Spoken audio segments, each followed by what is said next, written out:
या वर्षी रानं कसं हसतंय. काळ्या आईनं पोटाशी धरलंय मला. यंदा सगळं दुःख फिटणार.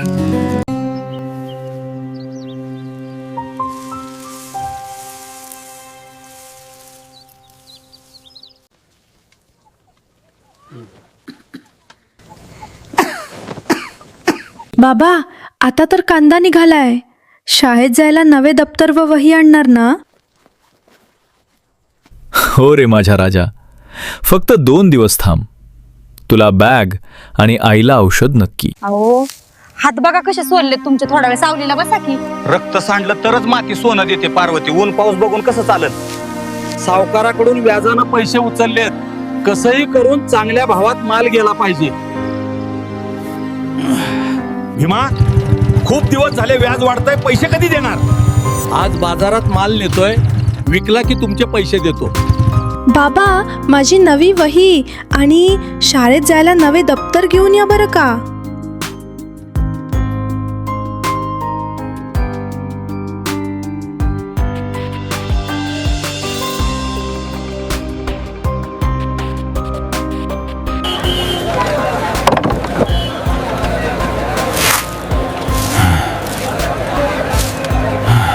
चला, कांदा स्वस्त झाला. 2 रुपये किलो. 2 रुपये किलो. चला, स्वस्त लावणार. आजचा कांद्याचा भाव काय भाऊ? दादा, आज 500 रुपये लावलाय. इतका कमी. आणि तिकडे? अरे बापरे, सगळे वाटोळ झालं. काय हे असा माल असतो का? 2 रुपये किलोने द्यायचा असेल तर सांगा, नाही तर घेऊन जा परत. मालक, लेकरावानी जपलाय माल. 2 रुपयात तर माती पण येत नाही. साहेब, माझ्या असहाय्यतेचा फायदा घेऊ नका. काही झालं तरी मला माल विकावाच लागणार आहे. मुलाचे दप्तर, आईचे औषध आणि सावकाराच कर्ज. एवढ्या महिन्याच्या कष्टाचं एवढंच. दप्तर नाही, औषधं नाही, हातात उरलं तरी काय? माझ्या लेकराला मी काय उत्तर देऊ आता?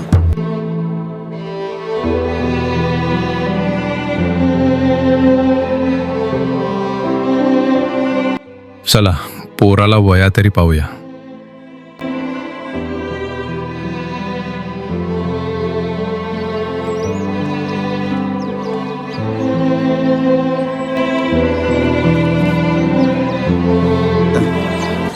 काय वही पाहिजे? वही नाही, काही नाही, काही नाही.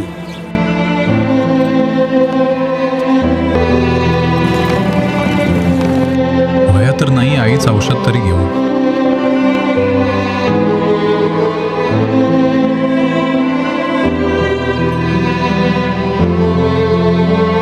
ही औषधाची बाटली किती रुपयाला आहे शेठ? स्वस्त आहे रे, फक्त 360 रुपये. तुला पाहिजे का? नाही हो शेठ.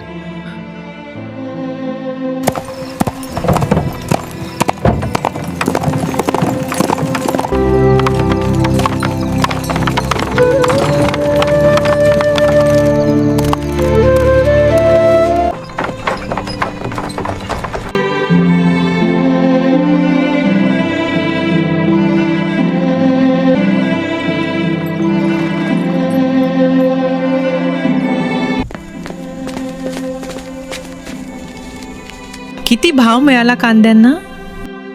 भाव नाही, अपमान मिळालाय. औषध आणलं कारपोरा? नाही आई. बाबा, माझी वही, पेन आणि दप्तर आणलं का? कशाची वही, कशाचं पेन आणि कशाचं औषध? हेच काय ते शेतकऱ्याच्या कष्टाच मोल.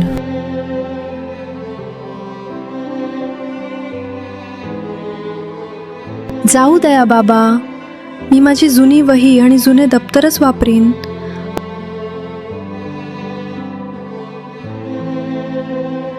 देवा, आम्ही जगावं कसं?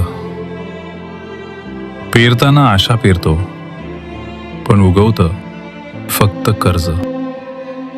तुम्ही तुटलास तर हे घर संपेल. अजून आपण आहोत, म्हणजे आशा जिवंत आहे.